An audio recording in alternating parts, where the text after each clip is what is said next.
You are watching the DOCTALK show. Before we went for a break, we are here in studio with Professor Rhoda Wanyenze, a public health specialist, and she's been discussing COVID-19 in Uganda in light of the fact that actually we are out of the breakdown. And just before we went for the break, we were looking at the life cycle of the pandemic. Professor, please pick it up from there. Okay, thank you, Gavin, and good evening, viewers, once again. So we talked about these up and down waves, yeah. Right?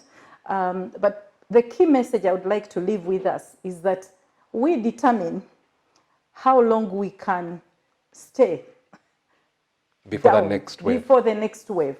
We determine how long it will take before we get to the next wave. Yeah. We determine how far the wave will go up based on the behavior, because there are factors we might not change. Like right now we have Delta with us.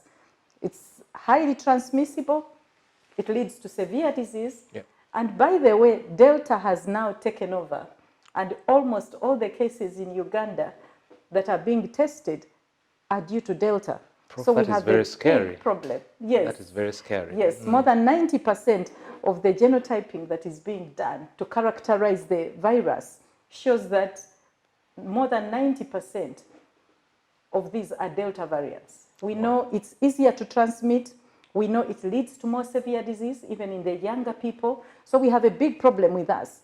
And even as we step out, we cannot say it's business as usual. It's not like the first time when they opened us up, when we had very few cases in the community, when we were still able to track all the cases and keep them away from our homes. Right now they are in the homes, they are with us. Many of them are symptomatic. They are moving with us in the taxis now. They are with us in the market. And it could be you. It's really nice that we are getting out there and we are able to survive. We are able to get back to our businesses and the workplaces. But we need to know that there is so much COVID out there still. It's not safe. We need to survive, but we have to live to be able to survive. So we have to take precautions. We have to mask up and mask up properly, cover that nose, cover the mouth, maintain the hygiene, maintain the distance as much as you can, and take precautions.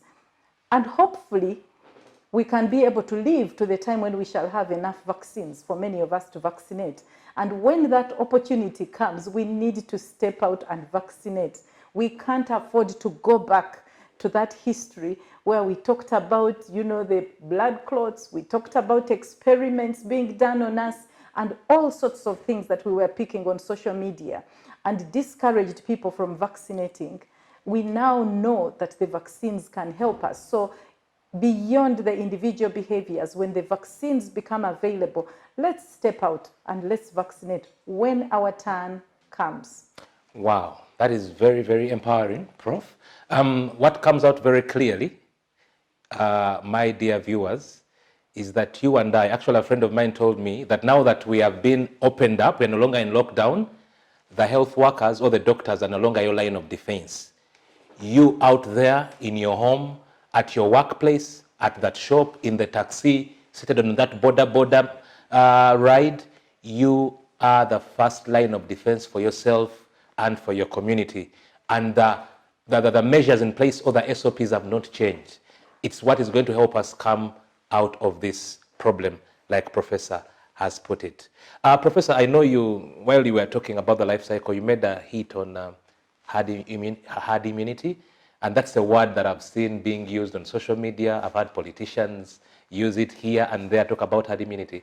Please help our viewers understand what exactly is herd immunity and what is the relevance of herd immunity in this war against the pandemic. So when we are infected with an infectious agent, a virus, for example, COVID-19, the coronavirus that causes COVID-19, our body responds, it fights back by building up an immunity through whether it's cells or we call them antibodies to be able to fight back.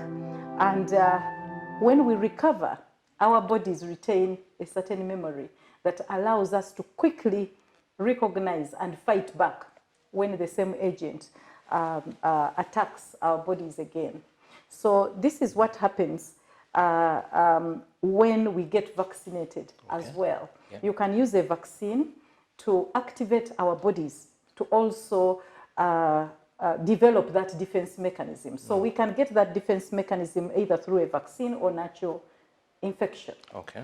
Now, when that happens, you as an individual, we could say you are immune to this disease and you might not get it again, or if you get it, perhaps it will be more mild than you know, someone who has never got it before.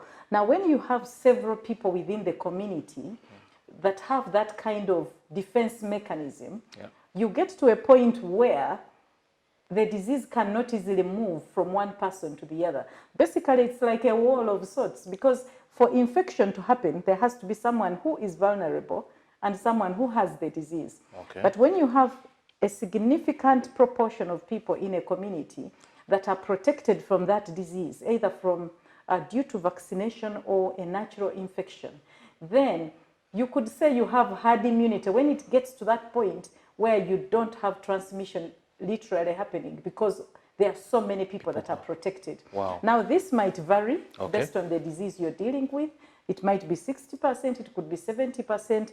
At the beginning of this pandemic, when we were modeling what proportion or percentage that would be, many people thought it could be about 70 or 80% of the population. Now, you realize that that's a very big proportion of a population that needs to be protected for you to stop infection just using herd immunity. Okay. But you also need to note that you cannot do an experiment of herd immunity acquired through infection when you're dealing with a disease where many people will die.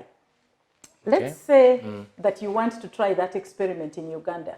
Now we've lost close to 3,000 people, but you want to move us to about 70 or 80% of Ugandans who have been infected with COVID so that we can have protection from natural immunity. If you extrapolate, how many people will we lose before we actually get to 80%? And I hear many people saying, let's try herd immunity. Herd immunity is difficult to acquire without vaccination if you're dealing with a deadly disease where people are dying. So we need to have vaccination on top of that. And that's the reason why we are excited that now we have a vaccine, and if we can get vaccines in, we can quickly ramp up the percentage of people that are protected so that we can get to herd immunity.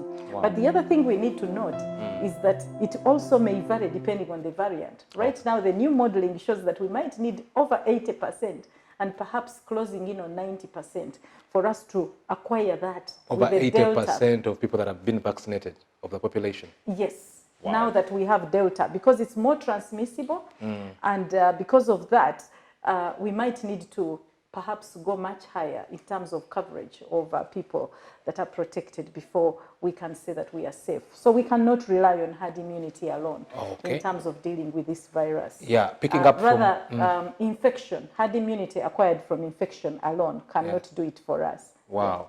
Picking up from there, I think the message I'm picking from you is that actually vaccination will be our magic bullet. Vaccination is a critical tool in terms of ending COVID. Okay. We have really highly effective vaccines that are safe that we are now using world over.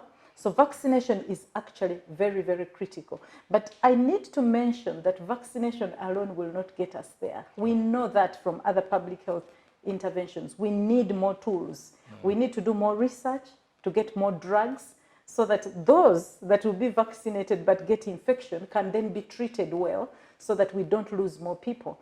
The vaccines themselves are doing really well, so that even when people are infected after full vaccination especially, we find that hardly anyone is dying. Very severe disease, hospitalization and death is actually reduced. But still, if we have drugs to add to that, then we can do even much better for those that become sick. Then there are those who might be vaccinated and they don't mount their full immunity. People who have conditions that make their immune system, vulnerable, and they cannot quickly mount that protection. People who are taking drugs that cause immune suppression and others might not necessarily fully mount that. So, but fortunately, that's a very, very minor proportion, but still we have to plan for that. The other thing we need to know is not everybody will step out and vaccinate. I'm sure you've seen that. There are countries where vaccines are everywhere. In the US, in the UK, some people have not come out to vaccinate. So unless you make it mandatory, there are still people that are not going to vaccinate and they are going to remain vulnerable. So this is the reason why I think that vaccination alone is not going to be the magic bullet. We have to combine it with several other interventions. But secondly, vaccination takes time to get your body to acquire that immunity that is needed. So for example, we know that after your last dose, you need at least 14 days to be able to mount that sufficient protection if you're getting a 2-dose vaccine. If it's a 1-dose vaccine, still you need at least 14 days, 2 weeks before you mount that. So even for people who have recently been vaccinated, you're not there yet, and you have to continue to use these procedures. And you also have to know that it takes a long time to roll out vaccines. You know, so even if we got 5 million vaccines in Uganda today, how long is it going to take us to reach most of the vulnerable people? So we need a combination of interventions. We still need our SOPs in terms of protecting ourselves. We still need to be able to diagnose those who are positive and keep them away so that they are not transmitting infections to others. We still need to do everything else, even as we roll out vaccines. So vaccines are not going to be the only magic bullet. We need other interventions. Wow, that was been very, very enlightening. We're going for a short break, and still reminding you of our social media handles. Please follow us on that DOCTALK show. That's on Twitter, on Facebook, and please share the link with your friends. This is very, very important and crucial information that you don't want your friends and families to miss out. We'll be back in a minute. The Ministry of Health informs the general public that during this COVID-19 pandemic, we should not forget to take our children for immunization. Parents and caregivers are reminded that the immunization services are still accessible at all government health facilities. Please take your child for immunization on time. All vaccines are safe, effective, and free. Remember to observe the COVID-19 prevention measures as you go for immunization services. Wear a mask properly, covering your mouth and nose. Wash your hands regularly with soap and clean water or use an alcohol-based sanitizer. Maintain a physical distance of at least 2 meters from others and avoid crowds. This message is from the Ministry of Health with support from partners. You are watching the DOCTALK show.